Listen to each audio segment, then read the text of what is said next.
Mr. Baroud, what is Washington's role in all of this then? Because we've been hearing from our different sources throughout the day that Washington has been in negotiations, that the army has actually told Hosni Mubarak to step down, and that there's been this coalition of wise men, as state TV has called them, trying to negotiate a deal. But Washington keeps slipping in to the dialogue of all of these. So is the US playing a critical role in Plan B?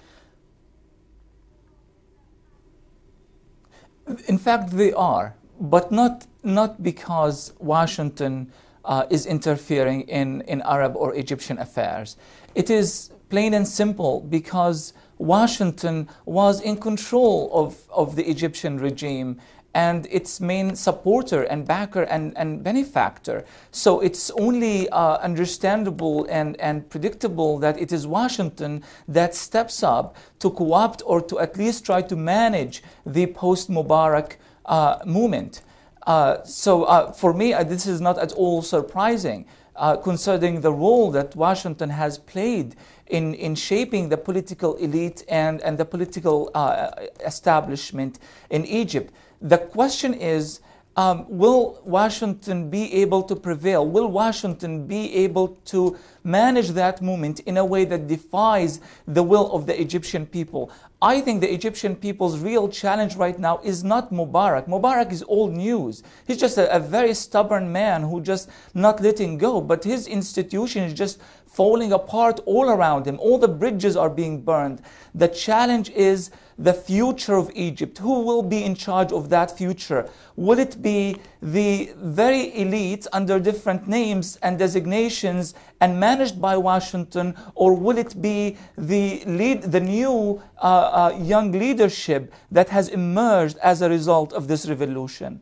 We're just hearing, I'm being told, and because this fatwa, this religious decree is being read out just as I speak, but I've just been told that the Sheikh of Al-Azhar University is issuing a fatwa as we speak, saying that all protesters must stay at Liberation Square until Hosni Mubarak goes. So a pretty interesting development there, Sarah Flounders. It seems that protesters think they're in that last stretch, they've just got the last run to go down, and they're pretty confident then, it seems, that this is going to succeed. And I think this picks up on something that hasn't been discussed much in the mainstream media, the religious context of everything that's going on.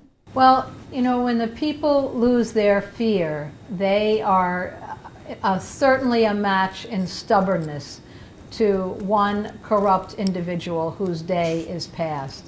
And for the people of Egypt, there is an enormous unity along a wide spectrum, and I think a determination to keep that unity now.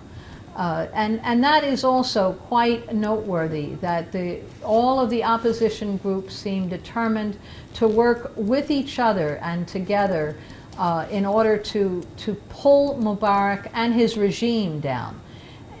All of the forces of the opposition have refused to discuss or talk with Mubarak or his regime, and that is also extremely important. And in the days ahead, that unity can be a decisive factor, even though all of these developments happen in stages. And there may be times of unity and then diverging interests. But for right now, this enormously powerful force, it becomes a material force that changes history. And I think that's what we're seeing, and it's reflected in both religious calls and in the calls of the youth. And it's happened despite every effort to shut down the trains, the phones, the internet. Nevertheless, people seem to be able to speak with one voice, not only in Cairo, but in cities and towns all across Egypt. There are mass outpourings everywhere. And that is also a sign that this is an unstoppable force. What happens in Liberation Square, that's so important, but also what happens in Suez and in Alexandria and in the smallest towns, that is a force that together is changing history. Of course, Mr. Hijazi, I'd quite like to get your reaction to the news that this fatwa has just been issued, almost at a point of no return now, it seems, for the protesters.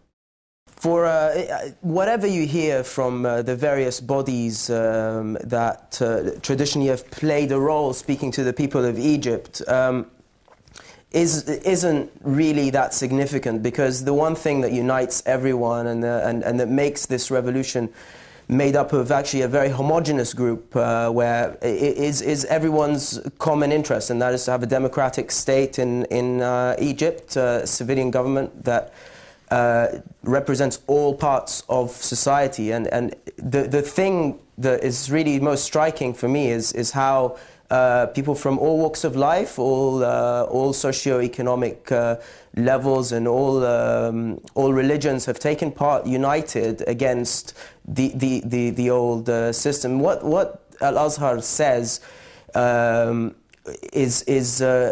carry very little credibility given their previous stance with defending President Mubarak, and quite frankly they have a lot of work to do to restore their position on the Egyptian street, because it's an institution that has been infiltrated and has just been a tool used by President Hosni Mubarak, unfortunately. I hope that one day all such institutions that have been used by the state for unlawful reasons get flushed out and dismantled and rebuilt from scratch. But it's a very it certainly represents some kind of change of stance.